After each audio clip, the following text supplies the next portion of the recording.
through the worship and through what Annie has shared and all of that, the whole most of the message is really very clear. And God being our shepherd, how He is our shepherd, that's being the topic today. So, but anyway, so let's go through some scriptures and see how what it means to be to have God as a shepherd, and what it means to be sheep. And let's see how, let's get challenged by these scriptures going through. Yeah.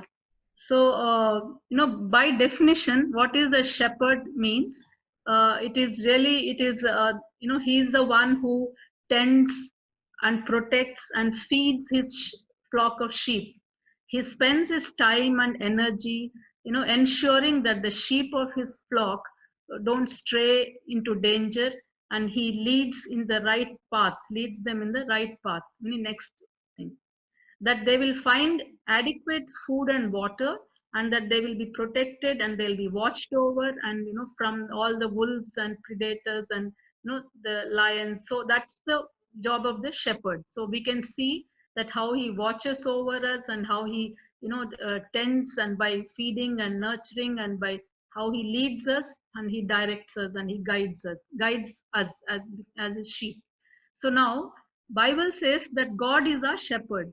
So in let's see in Zechariah 9:16, the Lord their God will save his people on that day as a shepherd saves his flock. So here, this is talking about the coming Messiah, which later on we see in John 10. Jesus calls himself as the good shepherd, and that is this prophecy that God will save his people came to fulfillment through Jesus himself. And the next thing, what another place where we see is Jacob, whose name has been changed to Israel later on.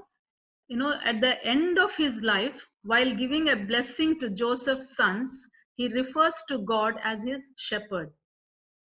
We can see in Genesis 48:15, then he blessed Joseph and said, "May the God before whom my fathers Abraham and Isaac walked faithfully, the God who has been my shepherd all my life to this day."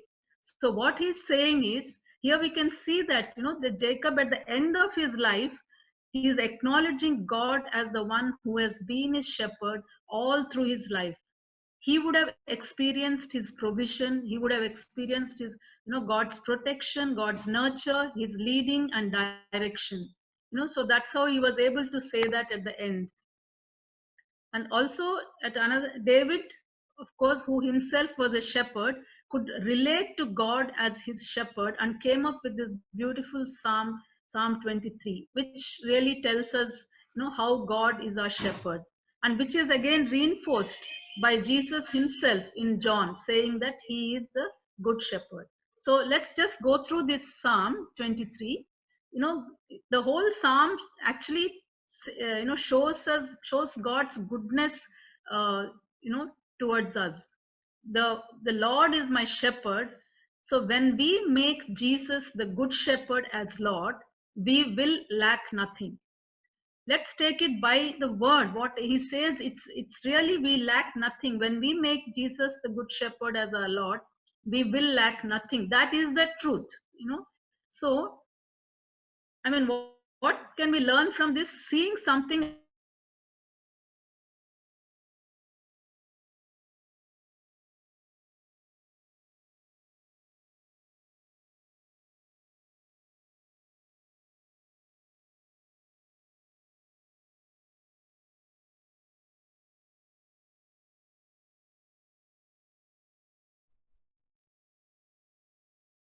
I'm sorry, we have lost the audio and the last 30 seconds.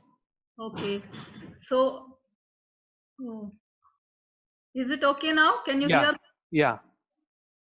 Okay, so I was saying that seeing something as a lack, we good shepherd knows what we must have and what we don't need. So he, so we can confidently declare that we lack nothing. So I know that is something like, maybe each of us be people who believe this truth and understand really that God never allows us to have a lack.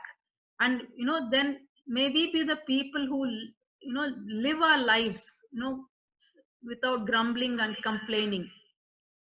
And he makes me lie down in green pastures. He leads me beside quiet waters. We need the next one. For sheep, green pastures and still waters are food and comfort in abundance. And this is not necessarily like how we see in the pictures with beautiful scenery and green all over and a nice little stream at the side. And it's not necessarily, that's what we picturize when we think, say, green pastures and still waters. But what it actually means is it is a guarantee that during difficult and rocky paths, he will make sure his people have their provision and they have, they rest in quietness, and he refreshes us with what is needed and restores our troubled souls, even in the midst of difficulties that we go through. Like we can see this in Exodus, how he led the Israelites and provided manna and all that what they needed, he provided. He gave them manna in wilderness, he gave them water in the deserts, and he even simple desires like wanting to eat non-veg, even that he fulfills by giving quails. So that is who our good shepherd is. And let's just jump to the next the verse after that, that is, your rod and your staff, they comfort me. Now how can rod and staff be a comfort? So to those who don't know their shepherd, for them rod and staff will be like a scary thing, but for sheep, these two give us confidence, give the sheep confidence that they are in good hands. So rod is seen physically, it is used by the shepherd to when he sees the enemy from wolves and lions coming to hurt his sheep. So for us, we can't see the enemy that is coming, to kill, steal, kill, and destroy. But the good shepherd, he knows from miles he can see the enemy coming to attack us, and that is when he will lead us and into different direction. He will guide us, and it is the best thing to do is just to follow where he takes us. And the staff is like how Ashwin was showing those things. Staff is to pull the sheep back to himself when they are straying. So he basically protects the sheep and guides them in the right path. And we can never say that we are on the right track and we don't stray, because left to ourselves we do wander away or stray from following the shepherd. Like in Isaiah 53, we all like sheep have gone astray, each of us has turned our way. Winnie, we don't have to be taught how to get lost. We don't have to. The same way, we too naturally by ourselves, we do get lost, stray, wander away, we mess up our lives if we are not following the shepherd. And the reason is not because we are not clever, but because we are not meant to live our lives without the shepherd. So that's not the way God has made us. Like we are meant to follow the shepherd. So there are times that God disciplines us when we wander off. Even if in the process we get hurt, he doesn't hesitate. Like we can see the example of in Jacob's life, when he was left behind on his way to meet Esau. Maybe God purposely allowed that. That is when he wrestled with God, and much later on he sees how God is so committed to protect him to the extent of even dislocating his hip. Maybe after that, when he went to meet Esau, he must have been a different person, because he had an unforgettable experience with God. For Jacob to have made that statement at the end of his life, he would have seen the way, when his son Joseph went away and how he was kept safe, and how God tended to him and his family's needs and protected them, and how even in the famine, how food was provided. So there must have been many times like this. So that's how he was able to make that statement. And sometimes when God is shepherding us, and when he's really doing shepherding, when he's actually shepherding us, we may not realize it, and but only in retrospect we realize that how he protects us and how he takes care of us. When Jacob was wrestling with God, and that at that moment he must not have that moment he must not have really when Jacob was wrestling, and when God had to dislocate his hip, at that point, he wouldn't have realized God as a protector, or God trying to dissuade him from straying. But at the end, he could make that statement as God was his shepherd right through. This reminds me of something. Sometimes when we are traveling, I think most of us can relate with this. When we are driving on the roads, when we see some traffic jam at the ahead, and when we see some like this traffic slowing down and there is something ahead, so we quickly, what we do is we try to take on deviate and take another side road, left or right, we go and see, and we take a deviation. But when actually many times we would have also experienced, even in that diversion there is still another block will be there. So in the same way, we if we face difficulty when we are going on a God given path, there are some difficulties that we face. We want to take a different route, we want to change the plan, we want to take a different track when things are getting tough. But God wants to take us through that way because he wants to teach us something. So the things that we can learn only in that rocky path, that I mean, we cannot learn any other way. So that is the extent of God's commitment and faithfulness of our God the shepherd.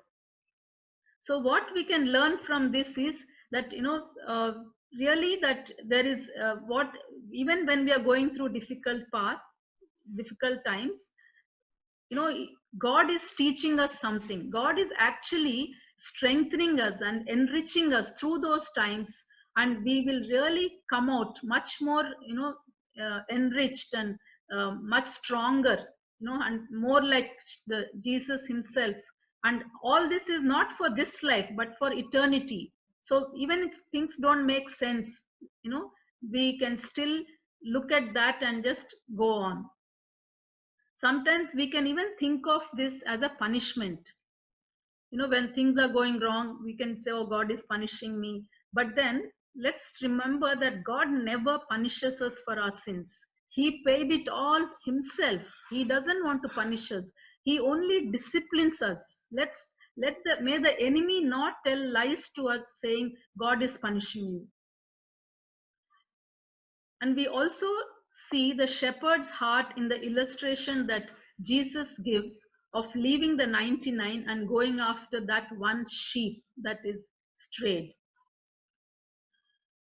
That shows us that each of us is important, and really we can never discard anyone. So may we be the people whose heart goes out to people, and let's look at the people as God sees them.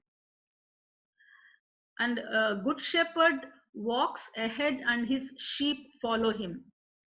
And Jesus never forces us to do anything, but he just says that I will lead you, follow the lead that I am showing. When we choose to follow him, he will lead us into the right direction. And shepherd knows more than his sheep. And how does he lead us? In Psalm 26:3 it says, he leads us by his constant love or steadfast love, never by force. And even when we go off the path, we might get hurt in the process of him pulling us back. Like when a sheep strays away and goes and gets stuck in a thorny bush, and when the sheep is being pulled out of by the shepherd, the sheep gets hurt. Similarly, when we too, when we are being pulled back to himself, we might get hurt, but God is not hesitant in letting us get hurt. He knows once we are back with him, he will comfort us. His presence will heal us. He will put his balm and he will heal us, and he will restore us, and he will heal all our wounds. When Jesus looks at the people who are wandering away, he has great compassion. Like in Matthew 9:36, you can see he looks at them as a sheep without a shepherd. And when Jesus looks at the crowds, he was moved with compassion. The reason is when we don't know our shepherd, we are constantly anxious, worried and trying to figure out things, and in our own wisdom and striving all the time and running helter skelter from pillar to post. We don't know how to do things. So Jesus knows the helplessness of doing things on our own. So Jesus is filled with compassion. He wants to do everything possible out of that compassion. And he is the good shepherd who gave his life for us. So we as his people know the good shepherd, ought to feel that compassion for those who are straying and wandering away. We should be ready to give ourselves to help them. We can't be indifferent to the perishing world, and also people who we know who have wandered off or strayed away. No, let's really go after them the way Jesus goes after us. And Jesus also says that there are sheep in another pen. So that is why Jesus gave us this great commission. So let us remember to really the people who are lost, and let's not be indifferent to them. So may we be the people who are ready to do anything for others. May we be the people thinking of how to give and help people in need. May we be the people filled with compassion for the people and act on it. Not just be filled with compassion and sympathize with them, but really act on that. And that is what Jesus, the Good Shepherd, has modeled for us. He is committed to rescue us and restore us.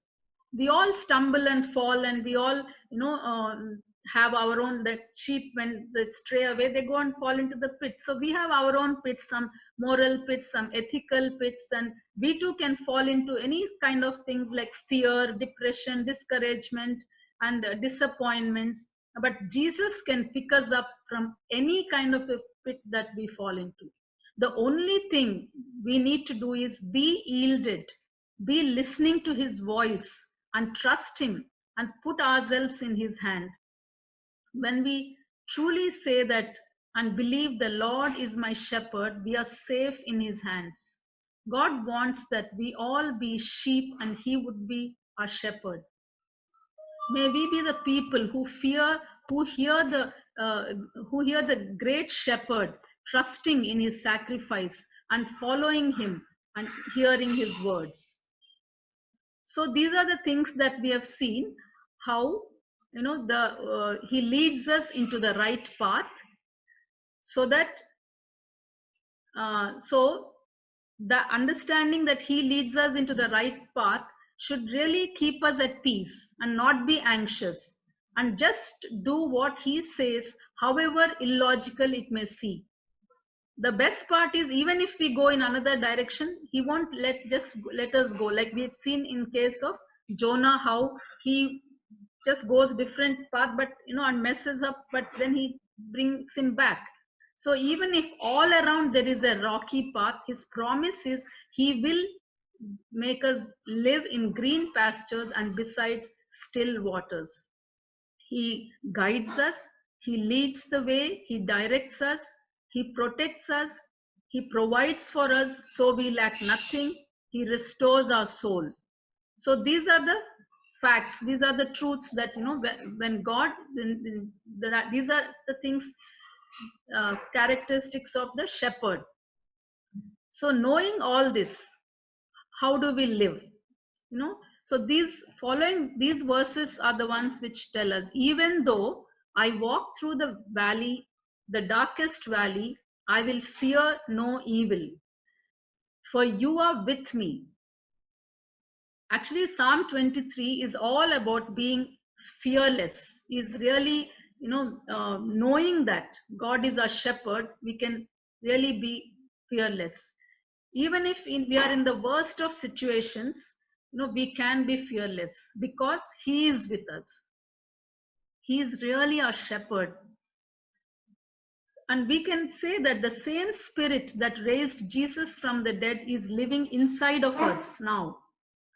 So He makes me lie down. Let's tell ourselves, He makes me lie down. He restores my soul. So even if in the most dangerous place, even if the it's getting tougher and tougher, we can be assured that He is with us and He is in us. So another passage that I want you to go through is 1 Samuel 17:34 to 37. Will you read, Vinny? But David said to Saul, your servant,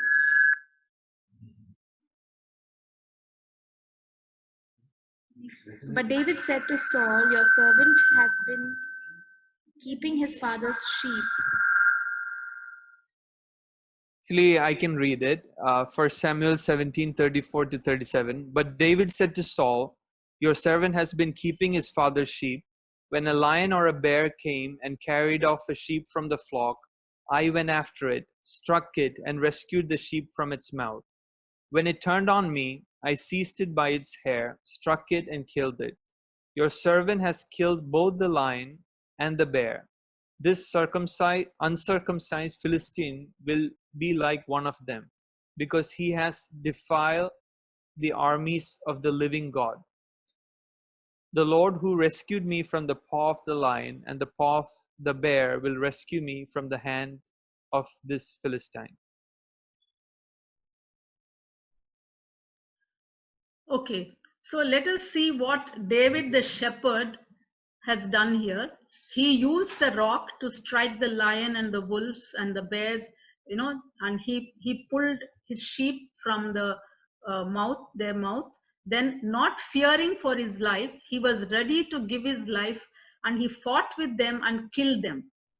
In the process, he didn't care whether he would die or, he didn't care about that. He just went and did that. So he knew that God came and rescued him from the lion's mouth. So David knew that for God, he was his sheep. So how he went after trying to rescue his sheep, God came in the process and he rescued him. So he knew that. So that is the confidence David displayed when faced with Goliath. He, being a shepherd himself, he knew how he fought with the wolves and tigers who came to kill his sheep. The same way, when he is faced with a giant, he knew that the chief shepherd was with him. And that is what makes a difference. That is exactly what we need to remember, that chief shepherd is with us and he lives inside of us by his spirit. And we too can be bold and say, when faced with giant-like situations, we will fear no evil because the good shepherd is with me. The good shepherd who goes to the extent of giving his life to save me. So each of us have different giants, like that we face. It could be like, the shortage of money, or it could be an uncertainty about future or our children's future or relationship issues, anything. It could be any of these or even something else. But David knew God in such an intimate way, so he took that step and went ahead in the battle.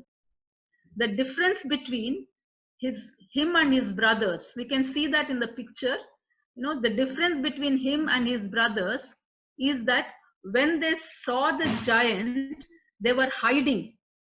In 1 Samuel 17:24, it says that they fled. They go see the giant and they go back and they run away. So But when David saw the giant, he knew that God was stronger, and his rod and his staff are his comfort. So he could see the victory that God gave him.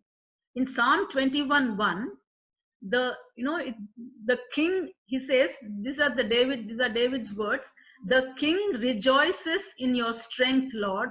How great is his joy in the victories you give. So the king he's referring to himself. So we too can say, we rejoice in your strength, Lord. How great is my joy in the victories that you give. So, and how could David say this? Because he was there, he saw it, he experienced God's strength, and he experienced the victory that God gave him. So we too, when we face giant-like situations that are scary, we have a choice. Either we want to be like David's brothers, get back to the picture, and be fearful and flee, or be like David once, who actually believe that the Lord is my shepherd and enjoy the victories that God gives. Right now, even globally, everyone is going through a valley-like situation and, uncertainty. So how do we as his sheep handle this? And off late, we are talking to so many of our old friends and cousins, and like those who don't know the Lord, and we are in touch and we are talking. So almost from every conversation we hear a sense of hopelessness, a helplessness, a shock, and these are the things you get to hear from them. But we as the people, we know that God is in control. Actually, even for us, when we see all this situation outside of God, it makes no sense. But we know that God is not perturbed by what's happening, and he is on the throne, and nothing is going to happen outside of his knowledge. So may we be the people who speak this hope that we know of to when we are talking to others. May our conversations not end. Many times when I talk to my brother and any people, the ending is what they say: okay, this is the economy is down and this is down, and there is like, that's the end. But but I realized we can't just end our conversations like that. We have to speak hope to them. They should know this hope that we have. Even when and that comes only when we know that even through the valley, when we are going through, we fear no evil, because God is my shepherd. Even Peter and John, we see Acts 4, the way they speak with such courage and such boldness, such fearlessness, and others saw that boldness, it says, and they were astonished. So let us challenge ourselves to really live fearlessly. May we be the people who know and really believe this Psalm 23. We will be fearless. We don't have to fear death. We don't have to fear sickness. We don't have to fear people, because the sting has been removed. The Good Shepherd who gave his life for us made that possible. So let's take the word as it is and believe. Then we too will see the victories that God will give us, that David was talking about, the victories that David was talking about. And let this Psalm 23 raise our confidence level and our faith and of boldness. Even if we are walking through a rough path, a valley of shadow of death, walk with the knowledge that the Good Shepherd is with us. No one can defeat him. Even if the enemy has to get us, he has to go past him. We can see that example in Job, how the enemy had to take permission from God, and he doesn't have any weapon which is stronger than the shepherd's rod and staff. So Jesus, our shepherd, will get us through the valley of shadow of death. So when David saw Goliath, he knew that he was at a better and more advantageous position. So let's remind ourselves this truth, that if God is our shepherd, who can be against us? David knew it and believed it. When we look back, some of the, even in my own life, Vijay's life, when we look back, some of the valleys that he took us through and the dark experiences that we went through, God has never left us. Now I can say that no, God was with us and He took us through. And through that valley, when we come out, we are always richer and stronger. So may this Psalm 23, may these verses not just be some memory verses to by heart and make our children memorize, but may we live lives like we believe these. May our lives reflect who our shepherd is and who our God is. Let no one talk us out of uh, taking those big bold steps that in God, when we hear God, we want to take. Let no one stop us from doing that, because we know that God is our shepherd. That is a victory that David was talking about. If David didn't face the enemy head on, he would have never known these truths. How could he have ever said, "You prepare a table before me in the presence of my enemies"? So because he went head on to the enemy, so he knew he can boldly say it, he experienced it. But his brothers missed it. Then they cannot say that.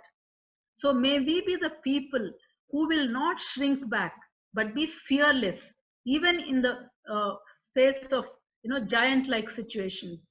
Let us step out, even in our lack, in quotes, and share.